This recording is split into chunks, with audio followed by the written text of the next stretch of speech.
کس کا چرچا زیادہ ہے, کس کی کرسی زیادہ مضبوط ہے؟ پریزیڈنٹ آف دا پاکستان کی, یعنی صدر پاکستان کی. اب بیٹا ایک بات اور ہونی چاہیے, یہ جو 8ویں ترمیم ہوئی آپ کے کورس آؤٹ لائن کے مطابق, اس 8ویں ترمیم کے اندر کیا کیا اس کے امپیکٹس ہوئے؟ اب صدر ہے وہ مضبوط ہے, ظاہر ہے بائی کانسٹیٹیوشن. 1900 لاسٹ لیکچر میں ہم نے ڈسکس کیا تھا, 88 سے 90 تک پہلی گورنمنٹ تھی کس کی بیٹے؟ میں یہاں پہ اوپر لکھ دیتا ہوں, بے نظیر بھٹو صاحبہ کی. میں اوپر لکھ دیتا ہوں پھر ریز کر دوں گا. دوسرے دور حکومت 1993 سے 96 تک تھا. اب بیٹا ہوا یوں, بے نظیر کی پہلی گورنمنٹ صرف 2 سال چلی, یہ بھی نیا رپورٹ تقریباً 30 سال چلی. اب یہ جو بے نظیر بھٹو صاحبہ ہیں, ان کا تعلق پاکستان کی کس سیاسی جماعت سے ہے بیٹا؟ ان کا تعلق پاکستان پیپلز پارٹی سے ہے, پاکستان پیپلز پارٹی. اب اس کا یہ مطلب ہوا کہ بے نظیر بھٹو صاحبہ کے پہلے دور حکومت میں جو پریزیڈنٹ بنایا گیا, یہاں پر میں لکھ دیتا ہوں, جو صدر پاکستان کے لیے جس شخص کو نامینیٹ کیا گیا اس شخص کا نام تھا GIK. میں یہاں پر شارٹ لکھ رہا ہوں, اسپیس کم ہونے کی وجہ سے آپ نے مکمل لکھنا ہے, جس کو غلام اسحاق خان کہتے ہیں. اب بیٹے اب بے نظیر کے دوسرے دور حکومت میں یہ بھی بے نظیر بھٹو, یعنی جس کا تعلق یہ بھی گورنمنٹ پاکستان پیپلز پارٹی ہی کی ہے. بے نظیر کے دوسرے دور حکومت میں کیا ہوا بیٹا کہ یہ جو گورنمنٹ تھی کس کی تھی؟ بے نظیر کی گورنمنٹ تھی. بے نظیر کی گورنمنٹ میں جو پریزیڈنٹ آف دا پاکستان بنایا گیا وہ فاروق احمد خان لغاری کو بنایا گیا.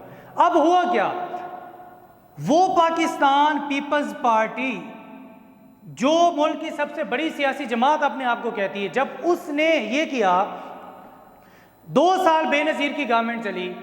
اب 1990 میں 2 سال گورنمنٹ چلنے کے بعد ملک کے صدر کس کو بنایا؟ بے نظیر بھٹو, یعنی پاکستان پیپلز پارٹی نے غلام اسحاق خان کو.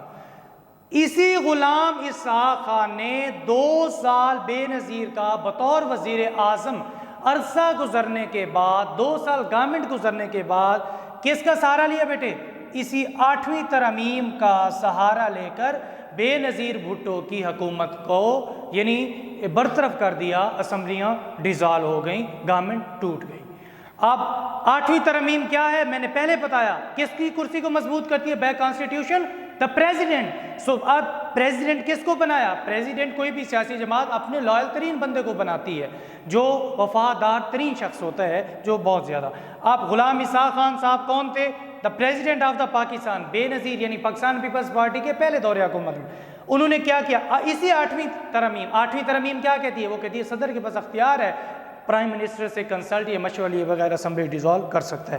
سو 8ویں ترمیم کا سہارا لے کر پہلی دفعہ غلام اسحاق خان نے بے نظیر بھٹو کی دور حکومت کا خاتمہ کیا. اب دوسرا کیا ہوا؟ انہوں نے کہا چلو ٹھیک ہے ایک دفعہ تو ہو گیا, لیکن جب دوسری دفعہ second time when she became the prime minister of the Pakistan, again she has been allocated, yes she had been allocated as the president of the Pakistan name فاروق احمد خان لغاری. تو اس نے محترمہ پاکستان پیپلز پارٹی نے یعنی بے نظیر بھٹو صاحبہ کی گورنمنٹ نے فاروق احمد خان لغاری کو as an president of the Pakistan nominate کیا. سو 3 سال دور حکومت میں مشکل سے کیا ہوئے پاس ہوئے کہ اس نے بھی فاروق احمد خان لغاری صاحب نے بھی چونکہ اوپر 8th امائنڈمنٹ کھڑی تھی, اسی 8th امائنڈمنٹ کا سہارا لے کر بے نظیر بھٹو صاحبہ کی جو حکومت تھی وہ دوسری دفعہ بھی کیا ہو گئی بیٹا؟ ختم ہو گئی, ڈیزالو ہو گئی, اسمبلیاں گورنمنٹ ختم ہو گئی. اب بیٹے اب اس 8ویں ترمیم یعنی کہ 8th + 18th ان دونوں میں زمین آسمان کا فرق ہے بیٹے. آپ سمجھنے کی بات یہ ہے بیٹا یہ جو 8ویں ترمیم ہے اور 18ویں ترمیم, یہ میں 2 اکٹھے کیوں پڑھا رہا ہوں؟ کیونکہ 8ویں ترمیم اور 18ویں ترمیم ایک دوسرے کے ریورس ہیں. ریورس کہنے کا کیا مطلب ہے بیٹا؟ ایک دوسرے کے الٹ ہے. اب اس کے اندر کس کے پاس زیادہ اختیارات ہے؟ پریزیڈنٹ آف دا پاکستان کے پاس, صدر پاکستان کے پاس. اب 8ویں ترمیم کے اندر کیا ہوا؟ وہ 58(2)B آرٹیکل کہاں پہ لکھا ہے؟ 58(2)B آرٹیکل جو کہ صدر کو یہ اختیار دیتا تھا کہ وہ وزیر اعظم سے کنسلٹ یا مشورہ لیے بغیر اسمبلی کو ڈیزالو کر سکتا تھا. سب سے پہلے 18ویں ترمیم کے ساتھ 58(2)B آرٹیکل کیا ہو گیا بیٹا؟ ریپلیس ہو گیا, یعنی ختم ہو گیا. 58(2)B کا جو خاتمہ ہے وہ کس طرف اشارہ کرتا ہے کہ پار شفٹ ہو گئی ہے، کس سے کس کی طرف؟ پریزیڈنٹ سے پرائم منسٹر کی طرف اب جو پار ہے، جو طاقت ہے بائی کانسٹیٹیوشن وہ شفٹ ہو چکی ہے۔ اب بیٹے یہاں پر میں لکھ دیتا ہوں کہ پار شفٹنگ کا کیا مطلب ہے بیٹا؟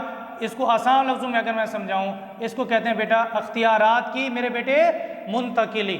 اب کیا ہوا؟ یہ ریورس ہے ٹوٹل۔ اب پاکستان پیپلز پارٹی کے ہیں 2010 میں 18ویں ترمیم کی۔ ایسا کیوں کیا؟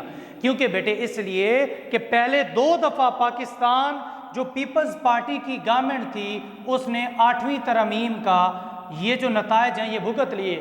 پہلی دفعہ، دوسری دفعہ، دونوں دفعہ محترمہ بے نظیر بھٹو صاحبہ کی دور حکومت کا خاتمہ 8ویں ترمیم کا سہارا لے کر دونوں جو صدران پاکستان ہیں انہوں نے، یا صدور پاکستان ہیں انہوں نے کیا۔ اب کیا ہوا؟ سب سے پہلے 58(2)B کا کیا ہوا؟ خاتمہ۔ اٹ مین پار شفٹ ہو گئی، کس سے کس کی طرف؟ پریزیڈنٹ سے پرائم منسٹر یعنی وزیر اعظم پاکستان کے۔ اب زیادہ تر اختیارات کس کی طرف شفٹ ہو گئے؟ بہت سارے آرٹیکلز اس کے چینج ہوئے، یعنی کہ پورے کے پورا آئین کا سٹرکچر چینج ہوا 18ویں ترمیم کے ہونے سے۔ بہت سارے آرٹیکل 69 ہے، 101 ہے اور بہت سارے ڈیٹیل ہے۔ چونکہ آپ کا میجر پاکستان سٹڈیز نہیں ہے، ہم سیکنڈ ایئر کی حد تک اس کو پڑھ رہے ہیں، اس لیے میں یہاں پر ڈیٹیل میں نہیں جا رہا۔ اب NEC نیشنل اکنامک کمیشن بنایا گیا۔ So according to population resource جو ہیں وہ ڈسٹریبیوٹ کیے جائیں گے۔ اور سب سے امپورٹنٹ بات اگر 18ویں ترمیم کو 2 لفظوں میں بیان کروں وہ یہ ہے، ایک تو پار شفٹ ہو گئی صدر سے وزیر اعظم کے پاس، پہلا 58(2)B کا خاتمہ ہوا، یعنی آٹومیٹیکلی جو طاقت ہے وہ پریزیڈنٹ سے پرائم منسٹر کی طرف شفٹ ہو گئی۔ دوسرا یہ 8ویں ترمیم کے ٹوٹل الٹ ہے۔ تیسرا اس کے اندر جو سب سے امپورٹنٹ بات ہے پروونشل اٹانومس کا میں نے لکھا، اس کو اردو میں بیٹا کہتے ہیں صوبائی خود مختاری۔ کیا کہتے ہیں؟ صوبائی خود مختاری۔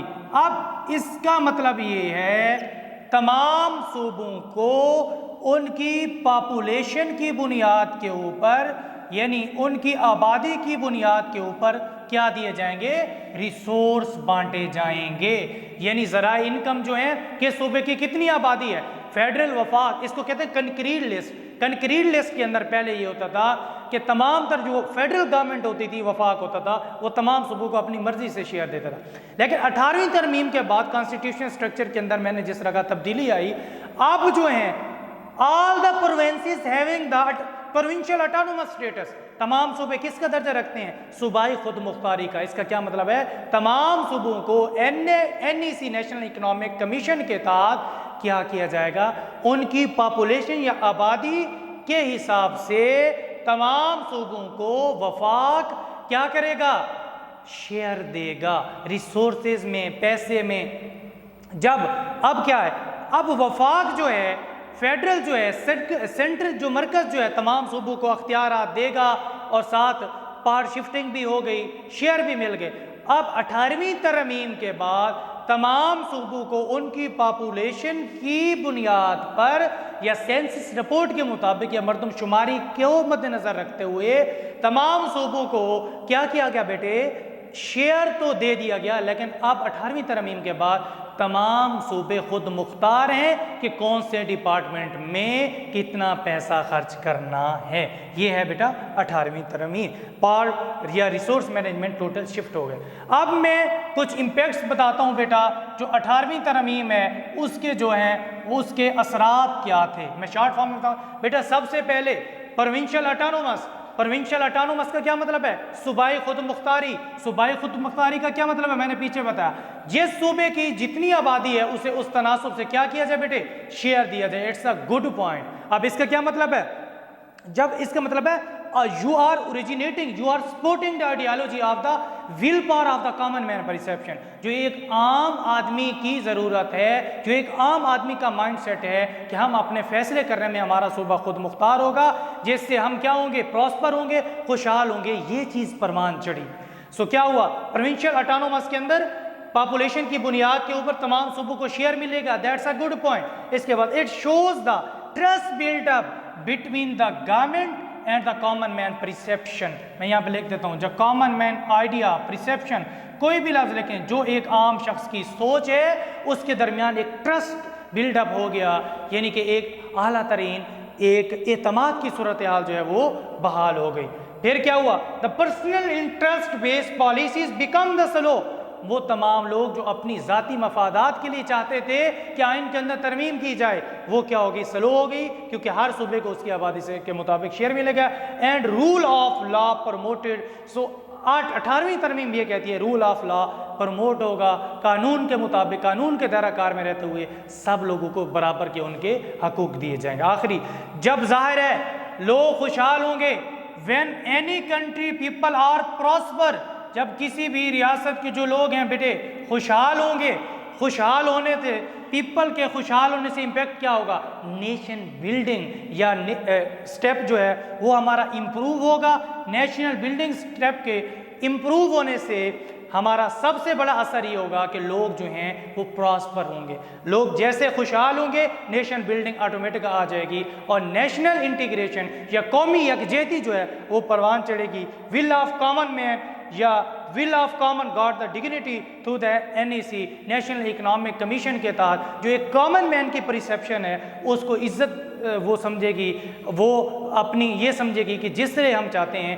اسی طرح جو ہے ہمارے حقوق کی پاسداری ہو رہی ہے، اسی طرح جو مرکز ہے وہ صوبوں کو پروونشل اٹانومس، جس طرح اس نے نعرہ لگایا ہے پروونشل اٹانومس کے تحت، صوبائی خود مختاری کے تحت ہر صوبے کو سینسس رپورٹ کے مطابق، مردم شماری کی رپورٹ کے مطابق شیئر بھی مل رہا ہے۔ یہ تک بیٹے اس کے کچھ اثرات، کچھ پوائنٹس، اہم ترین نکات جو کہ سیکنڈ ایئر کی جو بک ہے اس کے مطابق صرف یہ نکات ہیں جو میں نے آپ کے گوش گزار کر دیے۔ انشاءاللہ اسی امائنمنٹس کے اوپر کون سے امائنمنٹ ایک دوسرے کے الٹ ہیں، ہم ایک اور لیکچر بھی ریکارڈ کروائیں گے ڈیٹیل میں، تاکہ بچوں کو جو ہے کوئی پریشانی نہ بنے۔